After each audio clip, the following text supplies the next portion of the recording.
আসসালামু আলাইকুম সবাইকে। কেমন আছেন সবাই? আশা করছি ভালো আছেন। আমার আজকের রেসিপি রমজান স্পেশাল ছোলা ভুনা বা বুট ভুনা। আশা করছি রেসিপিটি আপনাদের ভালো লাগবে।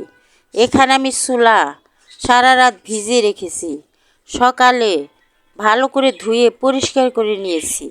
এখন একটা আলু দিয়ে এই ছোলাটাকে সেদ্ধ করে নেব লবণ দিয়ে। ছোলাটা আমি সেদ্ধ করে নিলাম। এখন যে আলুটা সাথে দিয়েছি সেই আলুটা এখন এই ছোলার সাথে হাত দিয়ে ভালো করে ম্যাশ করে নেব, মানে ভেঙে নেব। আলুটাকে আমি ভালোভাবে ম্যাশ করে নিলাম। এখন এর মধ্যে আমি লবণ দিয়ে দিব। লবণটা সেদ্ধ করার সময় একবার দিয়েছি, এখন অল্প লবণ দিব। লবণ দিয়ে দিলাম।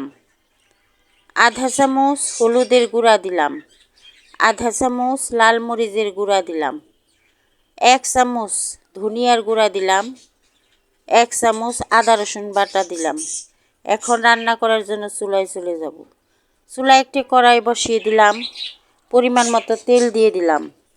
এখন তেলের মধ্যে আমি পেঁয়াজ দিয়ে দিলাম। পেঁয়াজটা একটু নেড়ে এর মধ্যে আমি 2টা তেজপাতা দিলাম, 2 টুকরা দারুচিনি দিলাম, 4টা এলাচ দিয়ে দিলাম। এখন নেড়ে চেড়ে পেঁয়াজটার সাথে মশলাগুলা ভেজে নেব।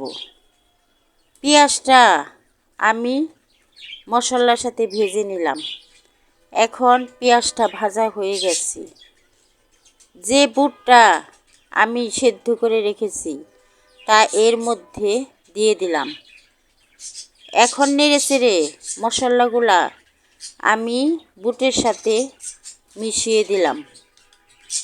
এখন মশলা মিশিয়ে দেওয়ার পর এর মধ্যে পানি দিয়ে দেব অল্প পরিমাণে।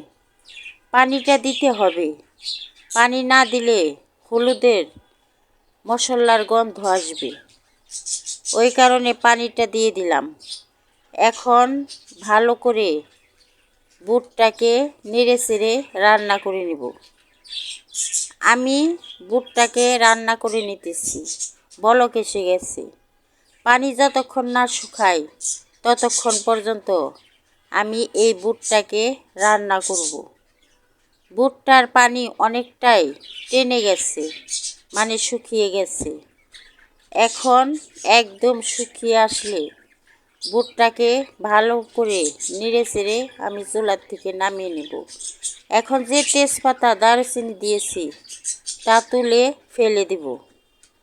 দারচিনি তেজপাতা ফেলে দেওয়ার পর আমি এর মধ্যে কিছু পরিমাণ ধনিয়া পাতা দিয়ে নেড়ে চেড়ে বুটটাকে আরেকটু রান্না করব। আমি ধনিয়া পাতা দিয়ে দিলাম। ধনিয়া পাতা দেওয়ার পর ভালো করে নেড়ে চেড়ে ধনিয়া পাতাটাকে বুটের সাথে মিশিয়ে নিলাম। এখন বুটটা আমার রান্না হয়ে গেছে। এখন বুটটাকে আমি চুলার থেকে নামিয়ে নিলাম। একবার এইভাবে বুট রান্না করে খেয়ে দেখেন, আশা করছি আপনাদেরও ভালো লাগবে। বুটটা আমার রান্না শেষ। যদি আমার রেসিপিটি আপনাদের ভালো লাগে তাহলে লাইক দিয়ে সাবস্ক্রাইব করে আমার পাশে থাকবেন। ধন্যবাদ সবাইকে।